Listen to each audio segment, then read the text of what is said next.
Have you ever dreamed of writing a book? Well, while you think of your answer, let me tell you a statistic. A New York Times survey found that 80% of Americans dreamed of writing a book. But of the few people that started one, only 3% ever made it to the end of a draft. That means that 97% of the people who started writing a book never finished it. When I was 6 years old, I decided I wanted to write a book. But I was so young that I did not realize the commitment it really was. And shortly after, I gave up. But 6 years ago, when the COVID 19 pandemic hit, I decided to finish that book. And I did. Through a series of ups and downs and moments where I thought it was never going to happen, on the 21st of March, 2024, my debut novel was published.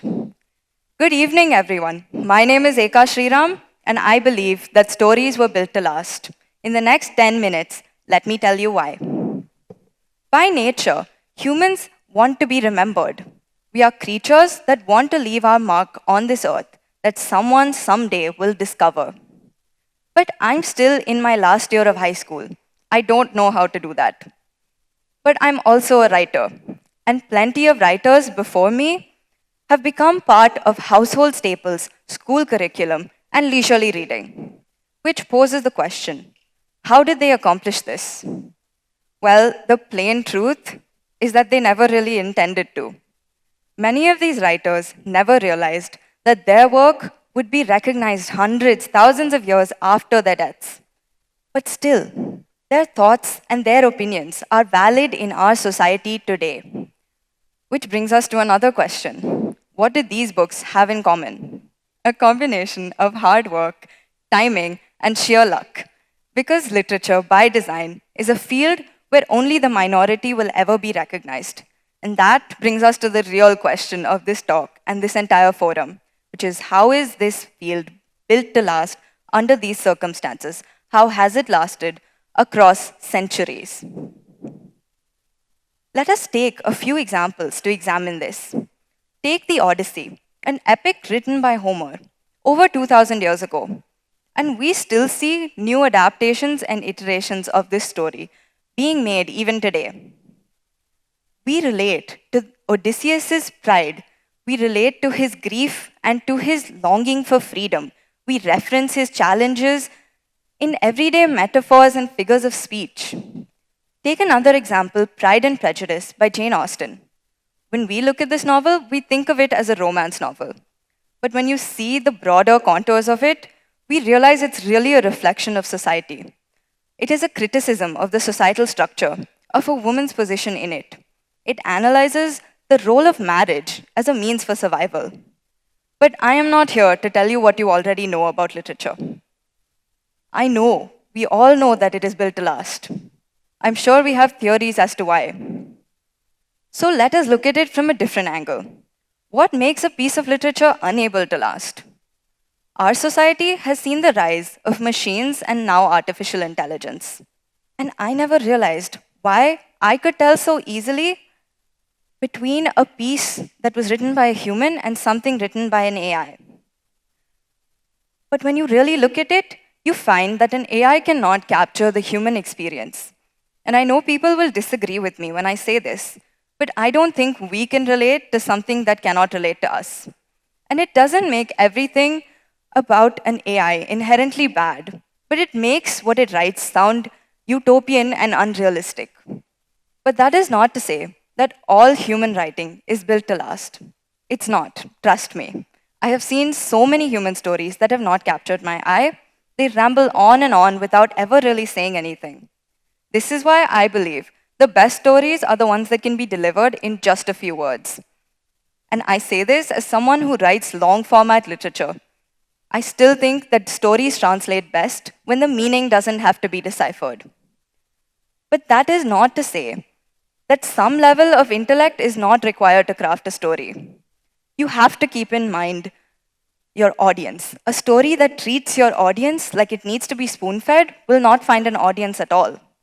Even children, whether they realize it or not, drift away from stories that treat them like children. And there are some stories, the ones that can only be told in hundreds of thousands of words. Take Brandon Sanderson as an example, a newer author but beloved by millions, and yet a number of his books run into over 1,000 pages. These stories that these authors write, they are extensions of us. They are the physical representation of our creativity.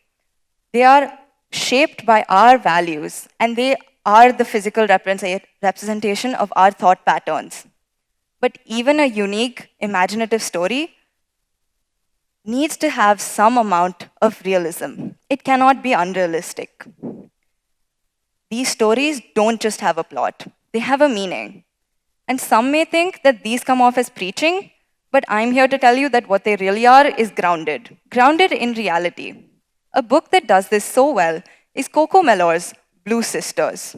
It follows the journey of three sisters, their grief and their loss, and how they deal in their own ways. It doesn't have a mystery or a grand plot that drives it. Instead, it takes the ordinary moments in their lives, it turns them into something extraordinary. It turns them into something worth reading. And it sounds so raw. But rawness is not what makes a story good. What makes a story good is the language. A story is not just found in the plot. A story is found in the tone and in the phrasing. It is found in every well-placed comma, and a story is not just its plot. And while the plot may be the backbone, the words are its skin. And we know how easily we judge something by its cover.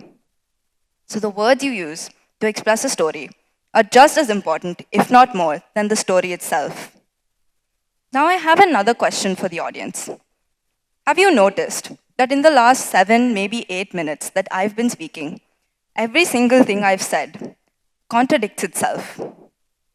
I've told you a story needs to be short. It needs to be easy to understand. I've told you it needs to be long. It needs to be intellectually challenging. I've also told you that it needs to be creative and imaginative, but it needs to be grounded in reality. I've told you a story needs to be raw, but only to a certain degree. Essentially, what I've told you is that a story needs to be human, but it needs to sound perfect. And it poses the question, can we really follow all of these rules? And the answer to that is no. I've told you from the beginning of this talk that literature is built to last.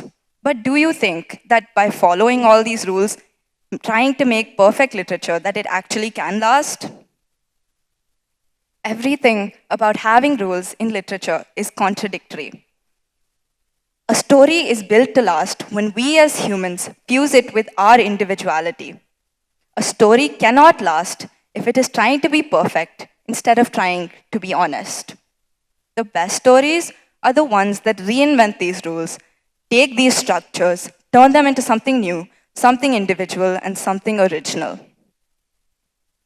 Now, it does not negate my points about a good story, but that is all a story can be if it is trying to follow these rules.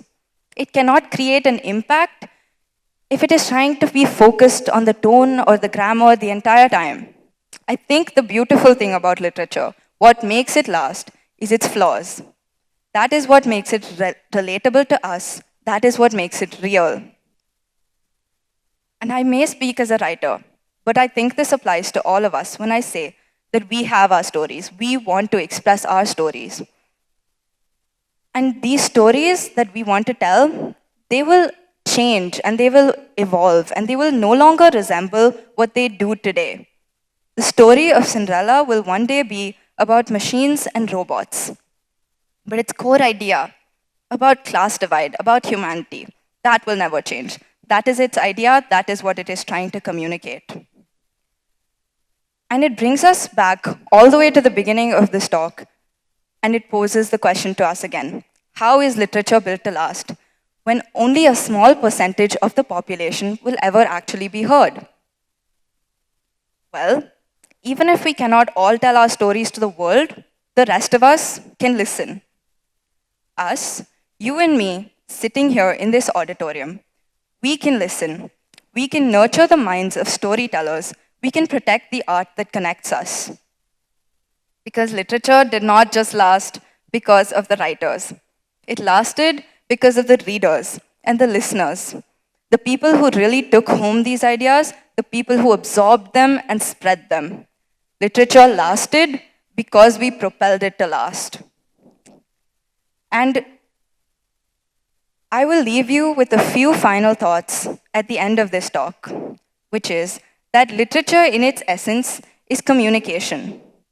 And we, writers or non writers, are its communicators. And while the human race may not be built to last, our stories are. And who are we if not stories? Thank you.